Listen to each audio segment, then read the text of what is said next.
Hello friends, let us now learn some important points about anode target. So, anode target, so in the anode there is something called as focal spot. Focal spot is an area of the tungsten target which is bombarded by the electrons. So, this is cathode which is made up of tungsten filament. This is the focusing cup which helps the electrons to focus, which helps the filament to focus the electrons onto the anode. So that when the electrons are hit by the anode, the area where the electron hits the anode is called as focal spot. So once the electrons hit the anode, the electrons have energy. So most of its energy, that is around 99% of energy, is converted to heat, whereas 1% of that energy is converted to X-rays. So the focal spot is again divided into two types. We can have either a large focal spot or a small focal spot. So if there is a large focal spot, because the focal spot is large, when the electrons hit the focal spot, 99% of it is converted into heat. So a large focal spot can withstand high heat. So it lives longer because it can withstand higher temperatures of heat. So it works for a longer time. But the problem with larger focal spot is that the radiological detail is very bad. Because the focal spot is large, the details of radiology, that is the resolution of the image, is very bad. Whereas if the focal spot is small, because the focal spot is small, the radiological detail or the resolution is very good, but the target anode is damaged very earlier. So there is a principle to overcome this problem, that is called as line focus principle. So before we go into line focus principle, if we see the temperature, the tungsten has a melting point of around 3370 degrees Celsius. So in order to keep or to prevent the tungsten from melting, we have to keep the temperature to less than 3000 degrees Celsius. If the temperature is around 3370 degrees Celsius, the tungsten metal melts and thus the anode target is completely damaged. So to prevent this, we have overcome a problem. To overcome this problem, we have designed something called as line focus principle. In line focus principle, the anode target is made slanting, or it has uh, been made at an angle of around 60 to 20 degrees. So this angle is called as anode angle. So the anode is placed at an angle to the horizontal to the X-ray beam. So this angle at which the anode is placed is called as anode angle. This anode angle should be around 6 to 20 degrees Celsius. What is the advantage of keeping this actual focal spot, what is the advantage of keeping at anode at an angle or keeping the anode slanting? The main advantage is that when the electrons are bombarded, this is the length of the electrons hitting the target. But if you see, these are the X-rays produced. The X-rays are produced at a smaller area. So if you see the actual area, actual focal spot or actual area at which the electrons are hitting or bombarding is called the actual focal spot. So this actual focal spot and this area at which the X-rays are produced, so X-rays are produced in this direction, so the focal spot through which the X-rays are produced is called as effective focal spot. So actual focal spot is more than the effective focal spot. So actual focal spot will help in dissipating the heat, whereas the effective focal spot, because the effective focal spot is smaller, the radiological detail or resolution of the image is better. Okay, the focal spot which is seen, that is the effective focal spot, is directly proportional to the anode angle. So generally the anode angle should be around 6 to 20 degrees. If it is around 6 to 20 degrees, we will get a good radiological detail. Along with that, the dissipation of heat is also better. In radiology, we generally use a focal spot in such a way that the anode angle is around 15 to 20 degrees. So now the anode is again divided into two types. We have stationary anode and we also have a rotating anode. Stationary anode is made up of tungsten and it is rested onto a so, anode, stationary anode, and there is rotating anode. So the stationary anode So anode of the stationary anode mainly consists of a small tungsten plate. So this is a small tungsten plate which is around 2 to 3 thick, and this small tungsten plate is embedded into a large mass of copper. So this is the large mass of copper into which the tungsten plate is embedded.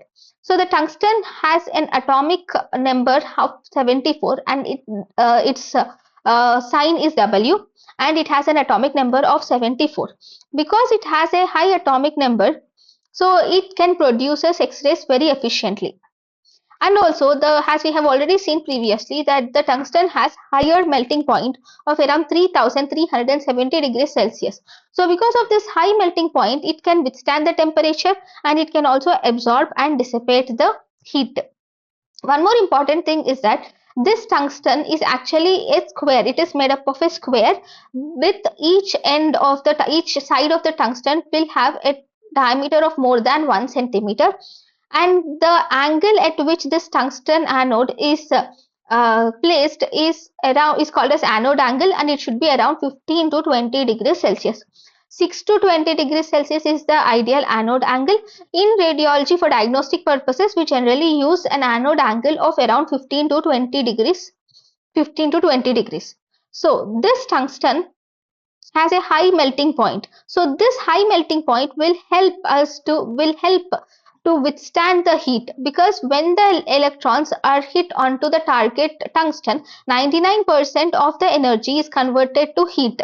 Because 99% of the energy is converted to heat, the tungsten or the metal which we use should have a higher melting point. That means it should withstand the temperature better and it should absorb and dissipate the heat.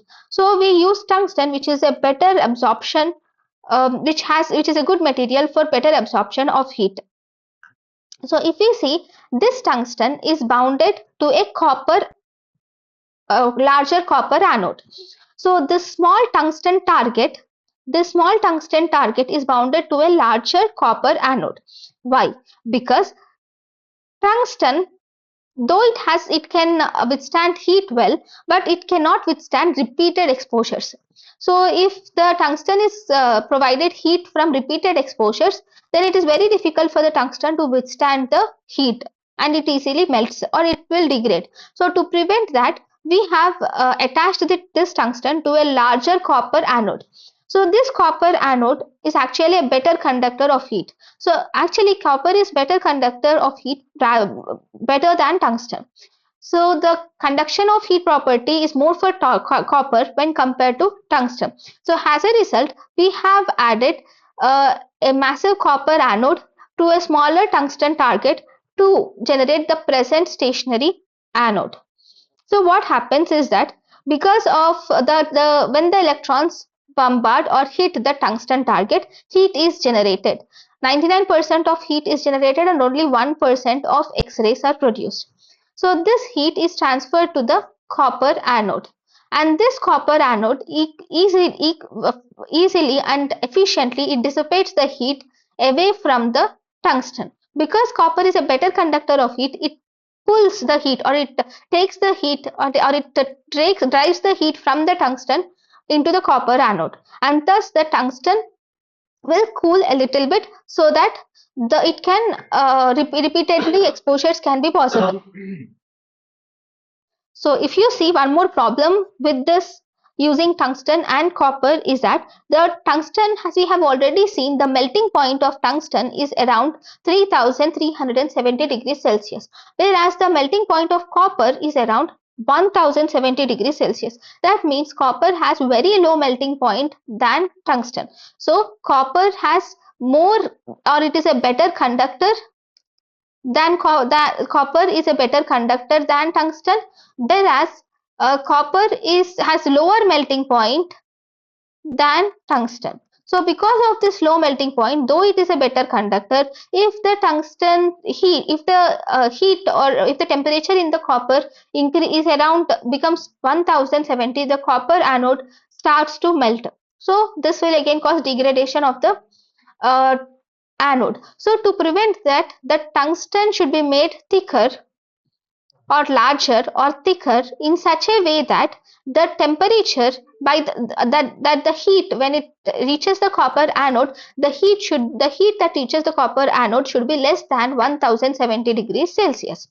So if the heat is around 2000 or 3000 at this point, if the tungsten is made larger, so by the time it reaches the copper, the heat or the temperature should be less than 1000 degrees Celsius.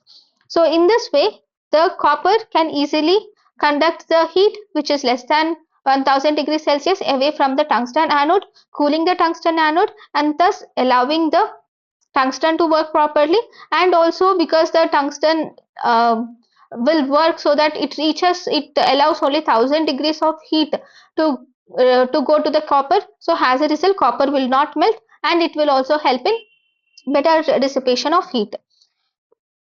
So tungsten target should be made, it is small but it should be larger enough to decrease the temperature of the heat to less than 1000 degrees Celsius by the time it reaches the copper anode. So one more problem between this is that copper and tungsten have different coefficient of expansion. That means they expand differently at different rates. So because the tungsten and the copper expand differently at different rates, because of this problem, the bond between the tungsten and the copper might lose, and as a result, the tungsten target might peel away from the copper anode. So the tungsten target peels away from the copper anode. This problem arises because of the different coefficient of expansion between the tungsten target and the copper anode. That is about stationary anode. The second type of anode is called as rotating anode. So in a stationary anode, if you see, the tungsten and the copper are stationary, they are not moving, and when electron falls on or electron hits the tungsten target, 99% is converted to heat and only 1% is converted to X-rays, and this heat is mainly dissipated with the help of this copper anode. So in rotating anode, the tungsten or alloy of tungsten is made into a disc, and this disc can rotate approximately 3600 revolutions per minute. Theoretically, it can rotate up to 3600 rotations per minute, but practically in reality, only 3000 rotations per minute is possible for tungsten anode. So, in order to keep line focus principle alive,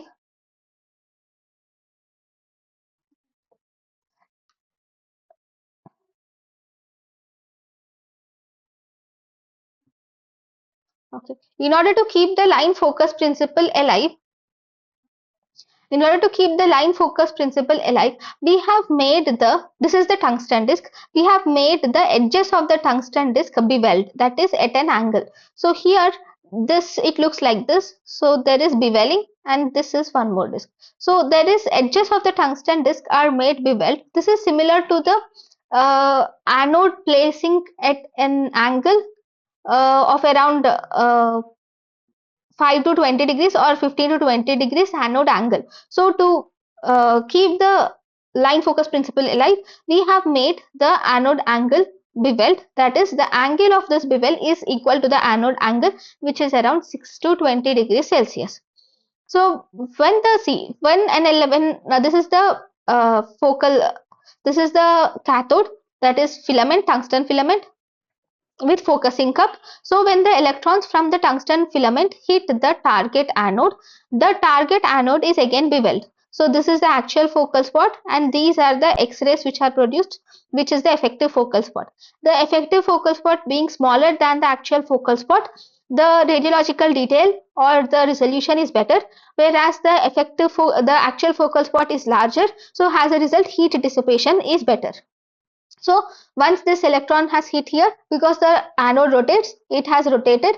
Now this part of this part reaches here. So again the electron will hit a different part of anode. So as a result, the electron will not hit the same point again and again. So if you see in the stationary electrode, the electron always it hits this focal spot again and again. Repeatedly it hits this focal spot. Because the electron hits this area repeatedly, this area will undergo wear and tear, and there is roughening, pitting of this area. So to prevent this, we have developed this rotating disc.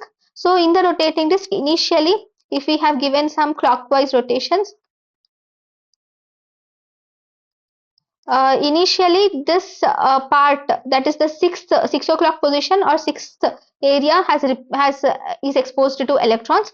Now the anode disk will rotate. When the anode disk rotates, now the fourth position one will hit the electrons will hit the anode disk at fourth position. So because of this, the repeated points of the anode disk are hit by the electrons. So the wear and tear of the anode disk is less in rotating anode. But there are some problems which can also come in rotating anode. So how does the anode rotates? So if you see, this is the new like X-ray tube which has a cathode, which is the filament, tungsten filament, and this is the focusing cup. This is the target anode, and the target anode is connected to an induction motor. This is an induction motor. So the target anode is connected to the induction motor by an anode stem. So this is anode stem. So the induction motor, on either sides of induction motor there are stator coils. So these are stator coils. So when an electricity is passed to this stator coil, so this will produce or induce the magnetic field. So when the stator coils induces the magnetic field, the induction motor converts this magnetic field into the electric field or electricity. Okay, this electricity or current, okay, this electricity or current will provide the power for the anode to rotate. So because of this, stator coils will convert electricity into magnetic field. This magnetic field is converted to current by the induction motor. So this current reaches the anode and it will help the anode disk to rotate. So the anode disk rotates, the targeting anode will rotate. So it will rotate along with the anode stem. So this anode stem, when it rotates, there is friction in the anode stem, right? So our aim is to decrease the friction. So to decrease the friction, there are different ways. One, as always, we can use oil. So if an oil is used at the oil is used here to decrease the friction. So what happens when the electrons bombard or hit the target anode? So this target anode will get heated. So along with that, the anode stem also gets heated. So this will transfer the heat to the oil. So when the oil is heated, oil will evaporate. So when it vaporizes, it will form small particles. Actually, if you remember, the X-ray tube should be in vacuum. But if the oil is heated and if it undergoes vaporization, so these vapors will interfere with the flow of electrons. So as a result, oil is not a good choice for using it as a lubricating agent. So the second choice which our scientists have come up with is graphite. So this graphite is a dry lubricant. So graphite is it's a part of carbon. It has carbon atoms. So even graphite also vaporizes. When graphite vaporizes, it produces powder. So this powder will again interfere with the flow of electrons and production of X-rays. So as a result, we stopped using graphite also. Now instead of graphite or oil, we started using metallic lubricant or silver. So this metallic lubricant or silver, it has a higher melting point, so it generally does not vaporize faster. So metallic lubricant like silver is used to decrease the friction at the anode stem. Then the one more thing is, what does this anode stem made up of? See, if the target anode is heated, so this heat gets converted. This heat is reaches the anode stem. From there it will reach the induction motor. So when the heat reaches the anode stem and induction motor, the induction motor will not function properly. So to prevent this, we have to prevent the heat from the anode stem reaching the induction motor. That means the heat conduction should be stopped at this point only, at the anode stem. So anode stem should be made up of a metal in such a way that it does not conduct heat. So we have started using molybdenum, which has a higher melting point of 2600 degrees Celsius, and this molybdenum will prevent conduction of heat. If the anode, see, if this is the tungsten target and this is the anode stem and this is the induction motor, if the anode stem is heated, if this stem reaches the anode stem, if this heat reaches the anode stem, at the anode stem there is silver lubricants. This silver lubricants are nothing but silver bearings or silver balls.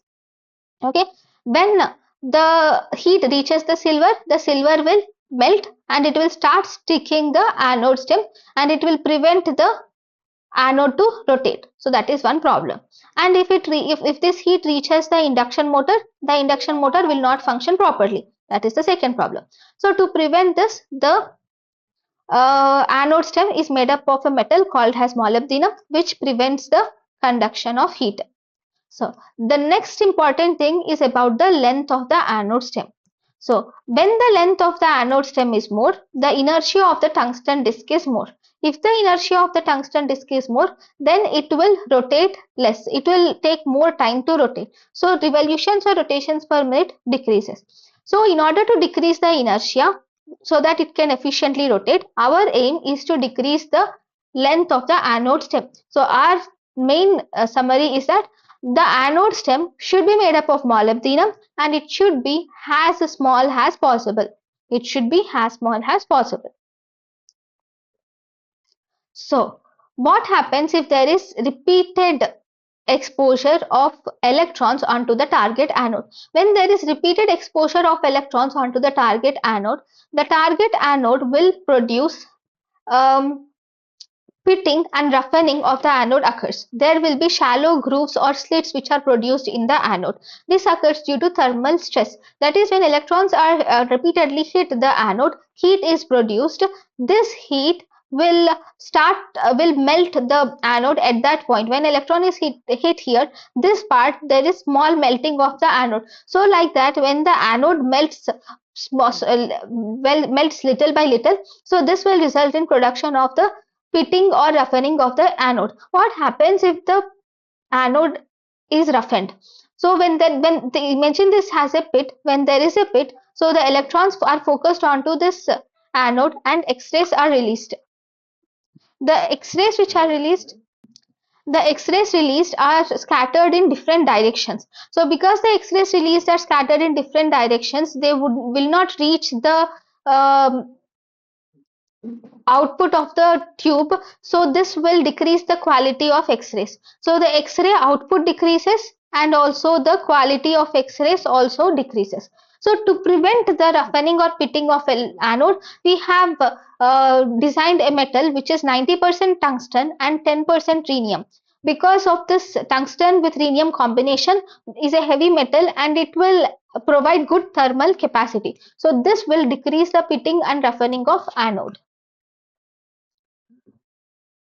So how the one more way to make the anode withstand higher heat.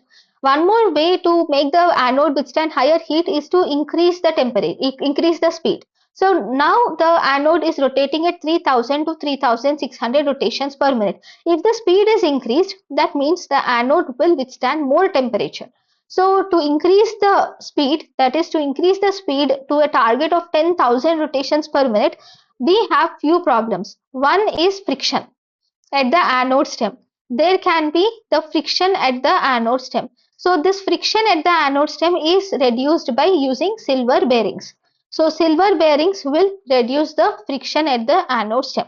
Second is the problem of inertia. To prevent inertia, this anode stem should be made small or length of the anode stem should be less. Second, the one more thing is heavier anode. So if you see, the tungsten and rhenium is heavy. because it is heavy, it prevents thermal stress and pitting and roughening of anode. But because it is heavy, it will also limit the rotations per minute. So to make this, we have started using lighter anodes. So we have come up with other rotating anode discs which are lighter and which will decrease the moment of inertia. So one is called as compound rotating anode disc. In compound rotating anode disc, we'll have a tungsten and rhenium alloy. Okay, tungsten and rhenium alloy is attached to the molybdenum. Okay, this tungsten and rhenium alloy with molybdenum, because it is lighter, it normally previously here we are using only tungsten and rhenium. See, previously it was like this. This is the tungsten and rhenium. Tungsten is W. Along with that, this is the anode stem which is made up of molybdenum. Now, this tungsten and rhenium alloy is attached to a molybdenum disc. So, this molybdenum disc has a specific gravity of 10.2.